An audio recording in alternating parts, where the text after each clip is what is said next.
Fulani hèrdsmeñ have killed over 60 Yakubu Gowon's kinsmen. We have the videos are there on the internet. Go just go search. It's on the Punch, the Nation, all the media papers are carrying it, even across the world. Yakubu Gowon's kinsmen are being killed, and he himself have not said anything as of now. Well, when we are reporting them this particular this video. If you are watching, kindly subscribe to this YouTube channel, on notifications, drop your comment, and then click the like button, like, and also share this video with others so that they can be partakers of this information. Yakubu Gowon's kinsmen are being killed again by Fulani hèrdsmeñ. Biafrans are rejoicing, but this is our opinion. People are rejoicing and saying that God is fighting for them after what happened with the civil war. What can you say about that, Evangelist? Good morning, good afternoon, good evening, good night, wherever you're watching us from. Biafra Evangelist is on again. You know, I am very, very much happy of what Yakubu Gowon is alive witnessing. It did not happen in his back. I wish that Awolowo was alive too, to witness it again as well in his own presence, so that the two of them, the two elderly statesmen, the people who contributed immensely to make sure that they tied the Biafra, the Igbos in the war, who invited the atomic bomb from Russia, who invited the Americans and the UK and the rest of the world to come and destroy Igbo people in their Igbo land place. I wish they are alive now to witness what the enemies are doing, because what goes around comes around, and it has come around. The kinsman of Yakubu Gowon is living witness. The evil which he collided with the British out of his own selfishness and foolishness. He said that he was deceived. Now you know that you will regret it. Unknowingly to him, he was fighting to defend the Fulanis, fighting to protect the Fulanis in the name of one Nigeria that can never stand, in the name of one Nigeria that does not exist, in the name of one Nigeria that is not real, in the name of one Nigeria that is being misled by the British. One Nigeria. My dear, do you know who you are protecting? They did not know. Awolowo and Gowon did not know that they are protecting their future destroyers, of which today Gowon is crying every day. They are up to 60-something now. Gowon kinsmen, Gowon generation, the next generation of Gowon have been terminated. Who will continue now? Yes, we will continue from Gowon generation, because this generation have been fighting. They don't fight this one. But there's a line of thought which said that the man was fighting so that as to keep Nigeria one in peace. But then probably they said one of them, his kinsmen from Plateau State who was here, he said that Yakubu Gowon may be regretting why he fought the civil war, because he couldn't have envisaged that the Fulani will later come back and be killing his people. Do you think, in your opinion, do you think that that man may be regretting now? But what are you saying? Do I think, or he's already regretting? Don't you listen to his statement. He said he made a mistake. That had he been he knew, he wouldn't have fought Biafra war. That fighting Biafra war was one of his greatest mistakes in life. Last time he said that he crushed Biafra. He said it. It was an interview all over on social media. He said that I crushed Biafra. You crushed not Biafra. His own people have been crushed. Don't feel like he will just be saying, what a life. The same man that said that he crushed Biafra, if he crushed Biafra, what is happening today? Do you know the meaning of crush? Crush means that you have finished these people, they cannot rise again. They cannot stand again. But Biafra is standing today, right in his presence. We are standing one still stronger than him and his generation. Can Plateau stand against the Fulanis today? But we, the Biafrans, are standing, and we can, till tomorrow, we will withstand the Fulanis. And the Fulanis are confessing it, that we are the only challenge that they have. And you say you crush Biafra. Go and check your statement in Mr. Gowon. And I am happy. The remaining children that you have, they will soon come back for your burial. Then the Fulani will finish them. Yes, because the same hand which you use, as I'm pointing at you now, Amen is pointing me. That is what is facing the wall. And that is what is happening in Plateau today. The hand that equal hand pointed against Biafra many years ago has turned back to Plateau, to Govt, and to his generation. He's a living regret legend. But now let's just look at it from this other side.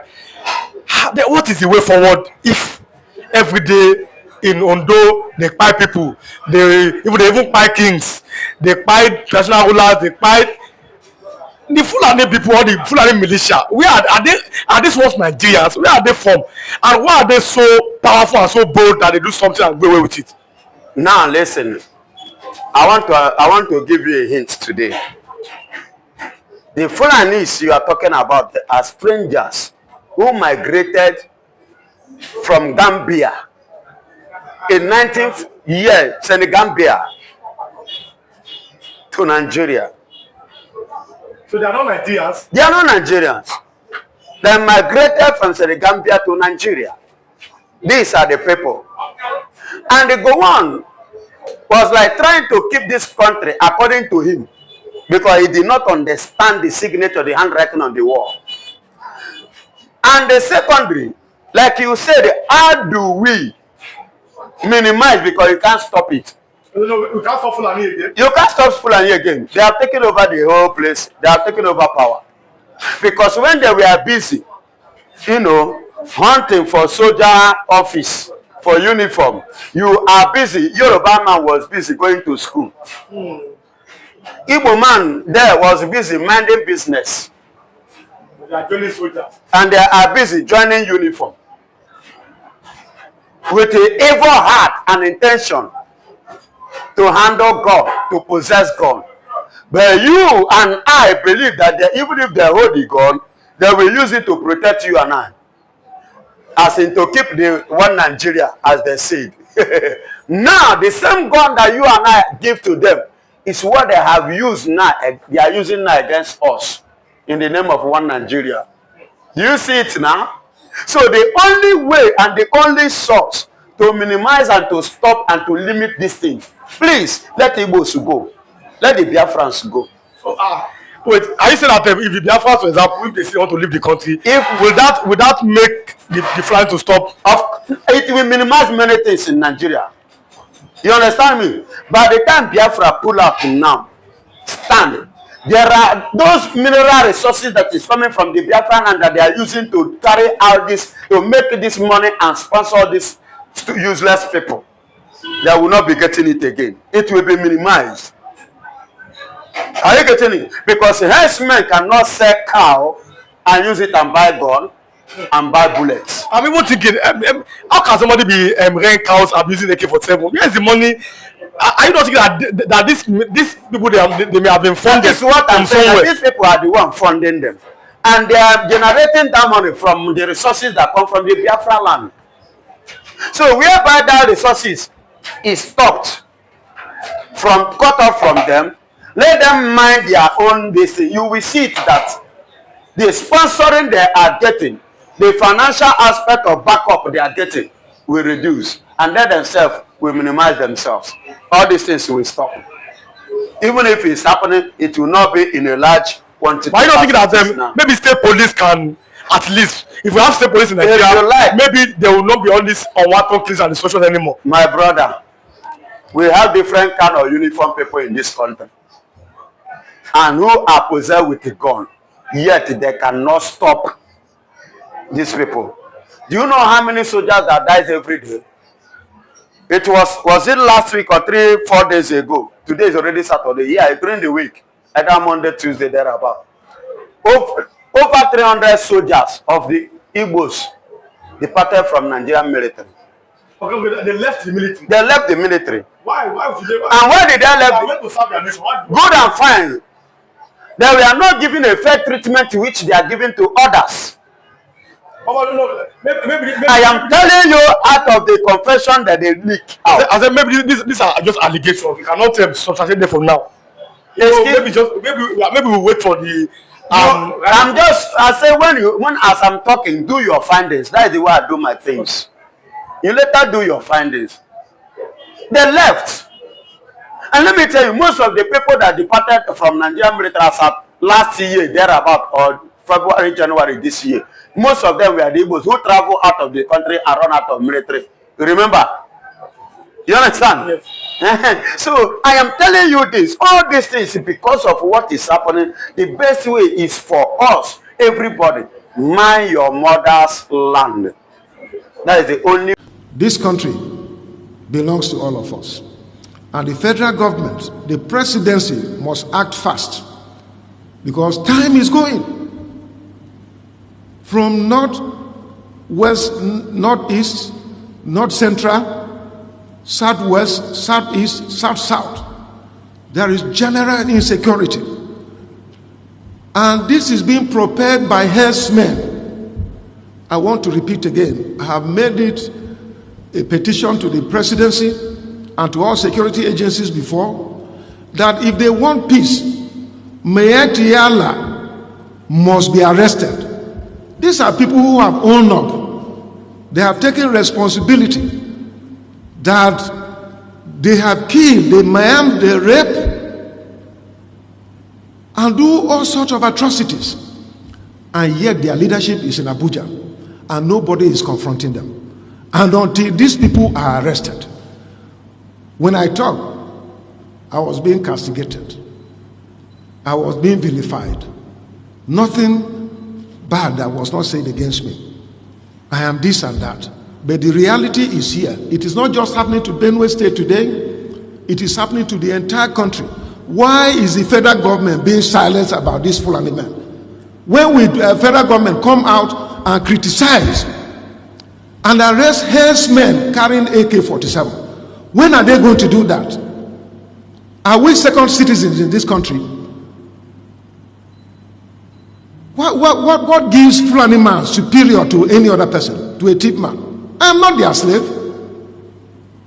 A Benue man is not a slave to any Fulani man in this country. And so federal government must do this. At a point in time, the federal government came out with a policy through the police that even those with license, den guns, double barrel and pump action should surrender to police. How many times have the presidency come out to condemn that Fulani men are carrying AK-47 all over the place? This is not correct. We stand for justice, equity, and fairness. Whatever is happening to a Fulani man should also happen to any other person. That was why I called the federal government to license me and many others to have guns, to have AK-47 too. Because if I have my AK-47, a Fulani man is coming there, he knows that I have, and he has. Then we can fight each other. But you can't disarm me and arm a Fulani man. This is the point. So this is not right. The federal government is biased, is unfair. The failure in security is caused by federal government. This question of raising those who oppose to Fulani men. I also heard about the press statement issued by the presidency when the governor of Ondo issued a 7-day ultimatum that the Fulani should leave the forest. The presidency came out swiftly and said that it is wrong for him to say that. But when people are killed in Benue, killed in Ondo, killed in Ekiti, killed in Taraba, killed in Jigawa, killed in Zamfara, killed in all these places by these hèrdsmeñ, and they come out. There is one Fulani social cultural organization called FUNA, who came out and claimed responsibility and said that they are going to do more. They will mobilize Fulanis from all over the place to come and take over Nigeria, that it is their ancestral land. Presidency did not say anything. But they quickly ordered the arrest of an activist who stood up to speak and to work against his people. What else will you do? When you see your people being killed, you see your people's farm being razed down, being eaten off by hèrdsmeñ, what else will you do as a patriotic person of that community? What else will you do? It's just the same thing. The World Terrorist Index have described Fulani as the fourth terrorist group in the world. But up to today, they have not cared, the federal government have not cared to declare hèrdsmeñ as terrorist organization. And they have gone further to form Mietiala, Cattle Hore, Mietiala, Cattle Breeders, Mietiala, this one, Funam, that one. And federal government is romancing with them. And federal government comes out to defend them. Anything time something happens to them, but when they cause pains in the lives of other people, federal government will keep quiet. Federal government have gone ahead to ban iPod. Why can't they ban? What did iPod do that they went ahead and banned them? This one that Fulanis are taking over everywhere under the watch of the presidency, and they're not saying anything. What is the meaning of that? What are they trying to say? When you talk, they will come after you. Some people are afraid in this country to talk because if they come, EFCC will come after them. ICPC will come after them. Security agencies will come after them. They did that to me. And I went to court against them and I won. They did that to me. They tried to impeach me. But by the grace of God, people who out of cowardice and self-hate think that Nigeria somehow can be won. But all of you know that Nigeria is an Islamic country. I'm sure you're aware of that. All of you also understand the intentions of the Fulani. Oh, if you want the presidency, you have to work for it. Tinubu, you must work for it. How is Tinubu working for it? You must condemn anybody who comes out to speak against our people in your forest. That is what they are doing. Some of you don't understand it, but we do. Some of you do not understand what is happening, but we do. And that is why we are here to tell you. The real terrorists in Asarok, they have dropped their money. Now presidency is telling you, you cannot touch them. But these are people killing people in Yoruba forest. No, you cannot touch them. A whole presidency to tell you that every Fulani man is in on this. Their foot soldiers are Mietiala. Have you all forgotten that they gave Mietiala 100 billion? Have you all forgotten? No, typical Nigeria nigger. Have you all forgotten? So you've forgotten that this so-called presidency, Garba Shehu, gave Mietiala 100 billion to come down to the south to give peanuts to useless monarchs and traditional rulers so that our forests can be taken. Have you all forgotten? Oh, you have. Of course, you're in the zoo. You've forgotten. Did they give 100 billion to any other organization? Did Asorok give 100 billion to any other group? Why would a government give 100 billion to a bunch of terrorists and openly claim that they are stakeholders in the government? That is why government can come out openly without shame to support terrorists in Yoruba forests. Let them come to our land and they will see. They say that all the government of Ondo State and others must draw a boundary. Where who are the bandits and who are the law-abiding? How can we know? As I'm going there, my phone, all the lizards, all the now lizard, their stomach is almost on the floor. So we don't know which one has belly ache. How do we know? How can you differentiate between a good headsman and a violent terrorist headsman? How can you know? How can you know? I'm asking you. Mietiala is there, remote controlling all your lives. Look at how they installed, after installing Hope, they installed the idiot Hope, George Obiozo. George Obiozo was the man that took Hope to the north to go and introduce him as a politician. The same Usadema that George Obiozo, he's an intellectual, as they, the fools. Once they give you a degree, they say you're an intellectual. George Obiozo, before you took Hope Usadema to the north, did you know that Hope Usadema was doing 419 in Lagos? He was a fraudster doing Yahoo in Lagos. Who doesn't know in Imo State that Hope Usadema was a fraudster in Lagos? These are the type of leaders that they imposed on our people. Idiots. And we are there. They have Apex organization. Apex Ohanese, Apex. These are errand boys for the caliphate. That's why BBC is promoting him. That is why they are all promoting. That is what they have always done. Black people are like that. As I told you before, when the British came to stop the eastern advance of the French colonial